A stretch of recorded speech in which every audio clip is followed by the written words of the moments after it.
ارزونه داسې وي چې په هغې کې انتقاد هم وي او په هغې کې ستاینه هم وي. له ارزونې سره سره به په ډېرې بخښنې سره ستاینه وکړم، بیا به ارزونه وکړم. ظلمیار صاحب ستاینه به په لومړي سر کې د جناب احسانمند صاحب وکړم، فقط په 3 ټکو کې. د احسانمند صاحب زحمت، د احسانمند صاحب خدمت، د احسانمند صاحب انسانیت.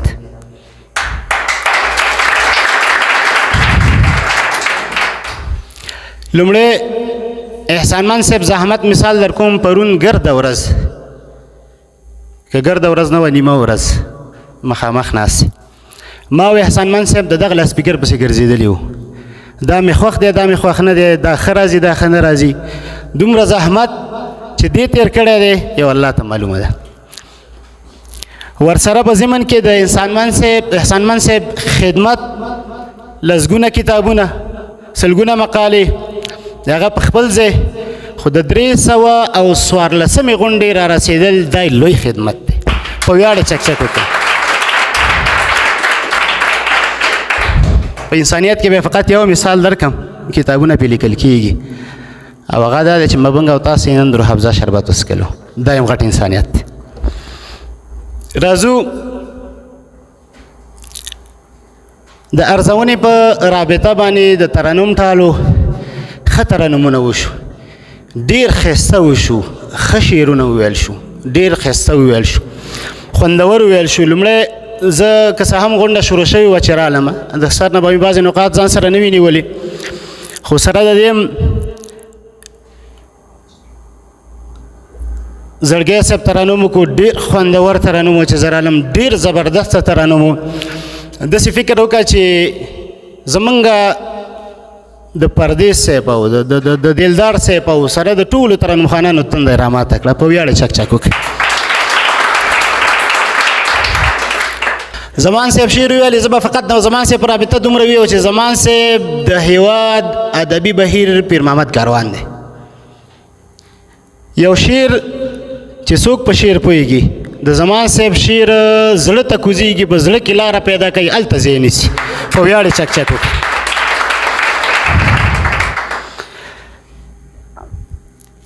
محبت صاحب ترنم وکړو چې د ترنم تندې پوره راخړو بکړه، خوند یې وکړو، خوند مو ترې واخیستو.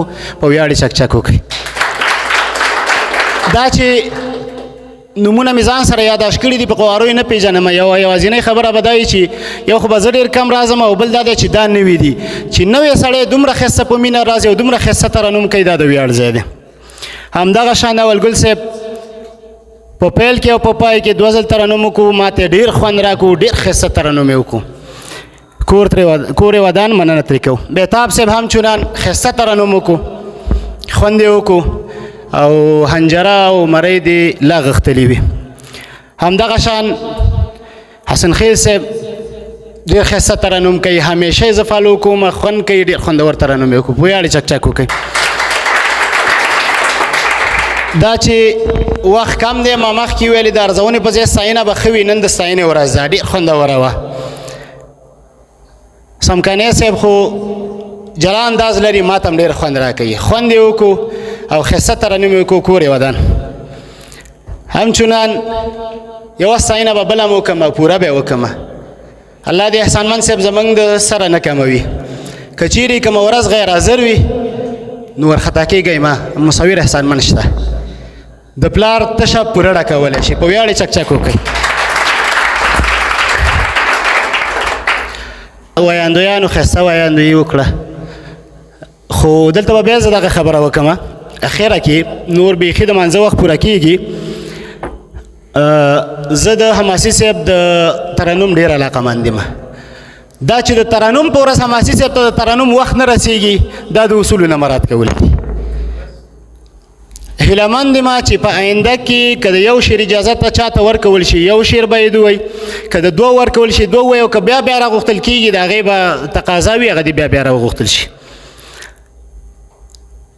په پای کې احسانمند صاحب ته د خدمت د لا بریاو دعا کوو.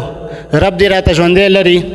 یوه وعده به کوو، مظلوم یار صاحب ځینې ملګري نور دي په شمول د دغمان صاحب په ضمن کې حماسي صاحب هغه ملګري چې په ساده اصطلاح باندې دلته سینر دي هغوی به ما سره وعده کوي چې د احسان مان صاحب په ویاړ به یوه شانداره غونډه نیسو